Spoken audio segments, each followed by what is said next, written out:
YouTube family જલિયાન કોચિંગમાં તમારા બધા વિદ્યાર્થી મિત્રોનું હાર્દિક સ્વાગત છે। આજે આપણે ધોરણ 12ની સેકન્ડ એક્ઝામનું આંકડાશાસ્ત્ર પેપર સોલ્યુશનનો દાખલા નંબર 51 એટલે વિભાગ ડીનો દાખલા નંબર 51 ગણીશું, જે વિકલનના પ્રકરણમાંથી પૂછાય છે। રકમ આપેલ છે y બરાબર 2x + 3 ભાગ્યા 3x - 2 તો dy છેદમાં dx શોધો।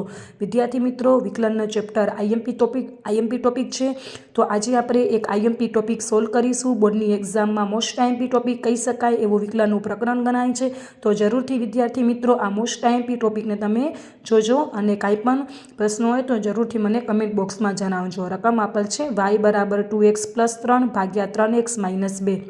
વિદ્યાર્થી મિત્રો, વિકલનના ચેપ્ટરમાં ભાગાકારનો નિયમ છે, ગુણાકારનો નિયમ છે અને સાકરનો નિયમ છે। સાકરના નિયમ માટેનો મેં એક દાખલો જરૂર ગણેલો મારા ચેનલ ઉપર અપલોડ કરેલો છે, તો તમે જરૂરથી એને જોજો। આજે આપણે ભાગાકારનો નિયમ કરી કઈ રીતે ખબર પડે કે ભાગાકારનો નિયમ છે, તો જ્યારે રકમ આપેલ હોય અને અંશ અને છેદમાં રકમ આપેલ હોય તો અંશ અને છેદની રકમ હોય ત્યારે એને ભાગાકારનો નિયમ સમજવાનો।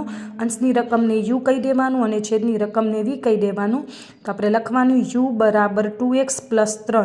હવે આપણે uનું વિકલન કરીશું તો du છેદમાં dx 2x xની 1 ઘાત છે એટલે 2 × 2 એટલે du છેદમાં dx થઈ જશે 2 + 3 છે, 3 અચળ સંખ્યા છે, અચળ સંખ્યાનું વિકલન હંમેશા 0 થાય એટલે 0।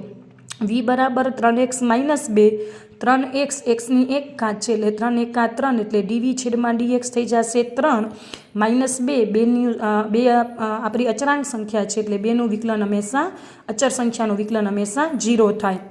હવે લખવાનું ભાગાકારના નિયમ મુજબ, ભાગાકારનો નિયમ લખવાનું dy છેદમાં dx। ભાગાકારનો નિયમ હું તમને યાદ રખાવતા શીખવાડું છું।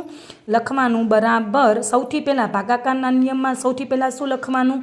ભાગાકારના નિયમમાં સૌથી પહેલાં શું લખવાનું યાદ રાખજો વિદ્યાર્થી મિત્રો, v × સૂત્ર જેમ કહું છું ને એવી રીતે જ યાદ રાખવાનું। આમાં જરાય ભૂલ ના થવી જોઈએ કે પેલું u આવે પછી v, ના, સૌથી પહેલું v જ આવે। તો vનું વિરોધી આપણા દાખલામાં શું આપેલ છે u, તો uનું વિકલન લઈ લેવાનું v × du છેદમાં dx માઇનસ u લેવાનું u × uનું વિરોધી શું થાય dv, તો dv છેદમાં dx એટલે ભાગ્યા vનો સ્ક્વેર। સૂત્ર કઈ રીતે યાદ રાખવાનું? સૌથી પહેલું લેવાનું vનું વિરોધી શું આપેલ છે u, તો uનું વિકલન લેવાનું v × du છેદમાં dx માઇનસ u × uનું વિરોધી શું છે v, તો dv છેદમાં dx ભાગ્યા vનો સ્ક્વેર। યાદ રાખજો, ભાગાકારના નિયમમાં બંનેની વચ્ચે બાદબાકીની નિશાની આવે અને ગુણાકારના નિયમમાં પ્લસની નિશાની આવે। હવે આપણે v લખી નાખશું 3x - 2 du છેદમાં dx જે આપણે શોધ્યા હતા 2 લખશું, માઇનસ u લખી નાખશું 2x + 3 અને dv છેદમાં dx આપણે શોધ્યા હતા 3 ભાગ્યા vનો સ્ક્વેર એટલે 3x - 2 કૌંસ પૂરો ને વર્ગ। હવે આપણે સાદું રૂપ આપશું તો 3x - 2 ને 2 સાથે ગુણતા 6x, 3x × 2 એટલે 6x, 2 × 2 એટલે 4 -4, પછી વચ્ચે માઇનસની નિશાની 2x × 3 એટલે 6x ± 3 તેરી 9 તો -9। યાદ રાખવાનું, માઇનસ આપેલ હોય અને પછી કાઉન્સ હોય તો કાઉન્સની અંદરની નિશાની જે હશે એ બદલી જશે, એટલે માઇનસ હોય ત્યારે કાઉન્સની અંદરની નિશાની બદલી જાય।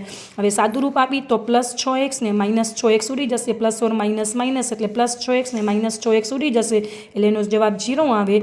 આ -4 અને -9 લખશું ભાગ્યા 3x - 2નો સ્ક્વેર, -4 અને -9 પ્લસ -4 અને -9 એટલે -13 ભાગ્યા 3x - 2 કૌંસ પૂરોનો વર્ગ। વિદ્યાર્થી મિત્રો, આ મારો વિડીયો ગમ્યો હોય તો જરૂરથી ચેનલને લાઇક કરી દેજો, સબસ્ક્રાઈબ કરી દેજો અને નવા વિડીયો જાણવા માટે મારા ચેનલને જરૂરથી સબસ્ક્રાઈબ કરજો અને કાંઈ પણ તમને નવું શીખવું હોય તો કમેન્ટ બોક્સમાં જણાવજો। Thank you for watching.